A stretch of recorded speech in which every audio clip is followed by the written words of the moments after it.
Hey everyone, as we work through the semester and the activities, I wanted to talk about a little bit more about the writing reflections we've been doing, because I'm going to ask you to do another round of that. And you guys have already learned a lot and made some good progress, and so I know you can just learn more and do even better on it. But I want to show you an example of some writing I've done recently, and do what I'm asking you to do in the letter to the reader in that activity. So I'm going to model that for you here. I recently applied for a fellowship. It's kind of like applying for a grant, and in a fellowship you get money that you can spend time working on some kind of scholarship project that you have. And so I have a book project I've been working on. This is the title for the book, and this is some of the basic information about when I apply for the fellowship. I have to turn in a proposal, and so the information here, the proposal has to have an abstract, and you can see here the abstract has to be for any discipline. The format, you should have basic introduction to the field, describe the project, describe the material, sources, archives to be used, provide a broader perspective of how the project will contribute to the discipline or the society or conversation.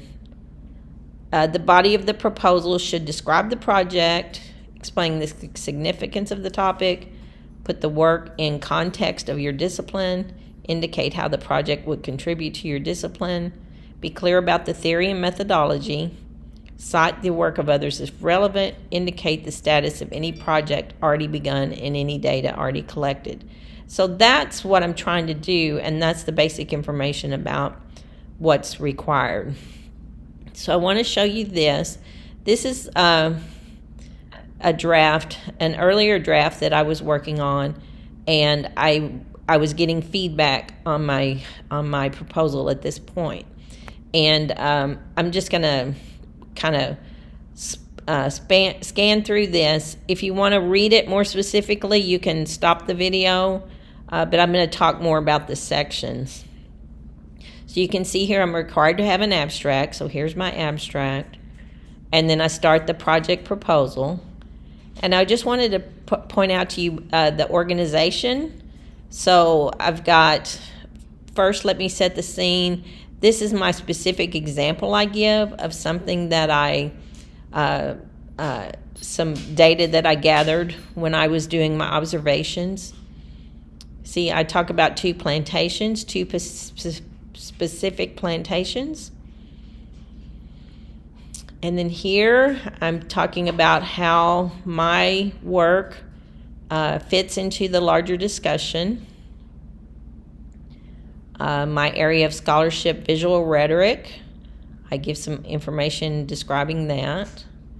Here I talk specifically about the research that I have done. I have conducted ethnographic research, blah, blah, blah. I also talk in here about my methodology, the goals of this project, how I hope this project will add to the discussion, how will it make a difference in my field of study, and then my listing of sources. So I sent this to a young lady who works in our grants office here at the university. She actually graduated from our program, Jane Marie Linguist. Some of you may know her.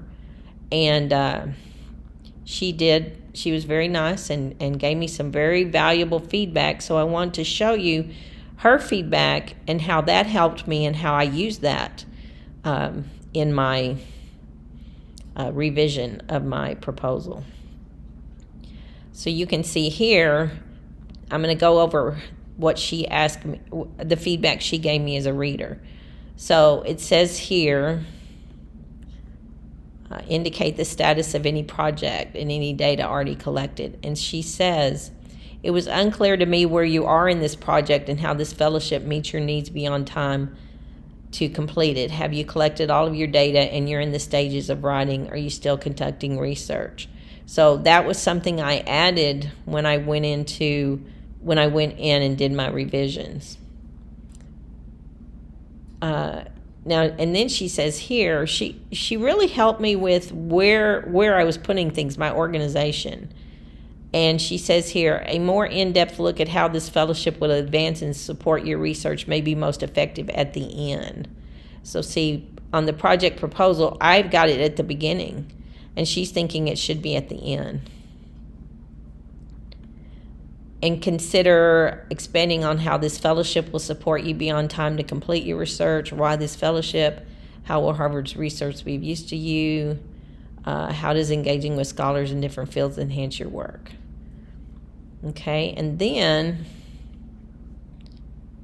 she says, I like this visualization. This is where I give this specific example from my research that I've done.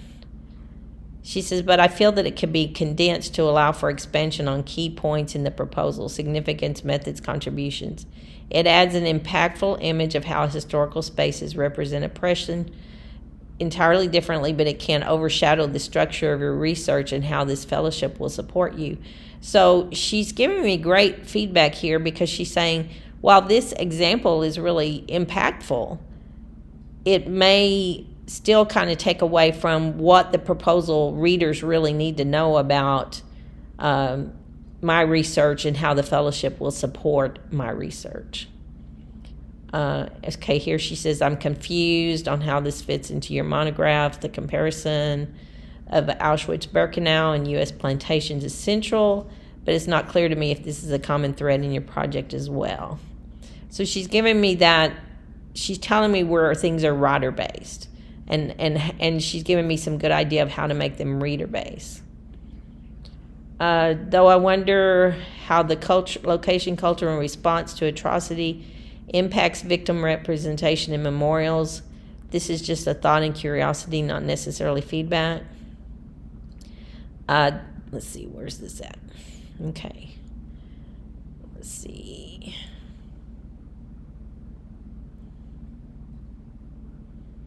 This feels a little vague. Consider briefly specifying which space.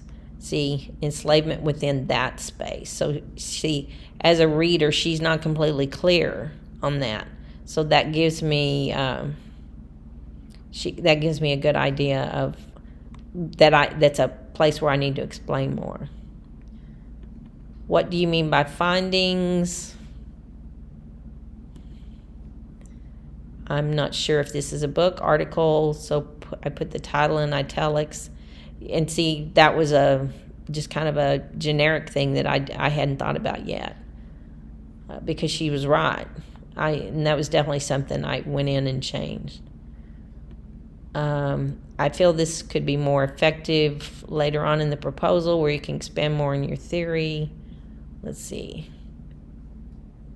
Now, because see, counter story's in my title, but then you see here, I don't talk about it until like there's the first page, second page. I'm in the third page before I mention it.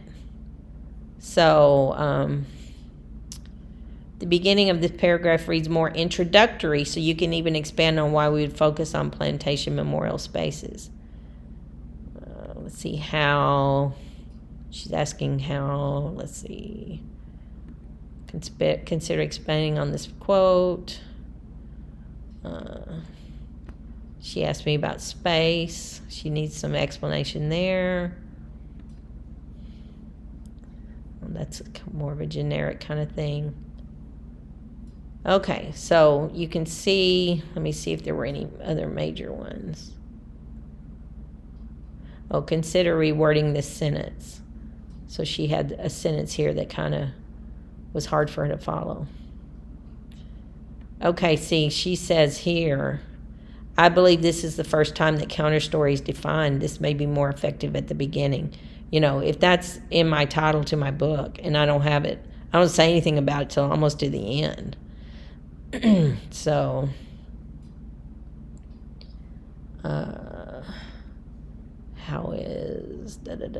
how is this also contributing to your discipline? Okay, so that's the feedback she gave me, which was very helpful. So now I want to show you, kind of go through and pick out some of the major things that I did. Let's see. That was the first one. Okay, this is the rewrite. Okay, so see here, see in the first one I had, I used that example that she talked about that was impactful.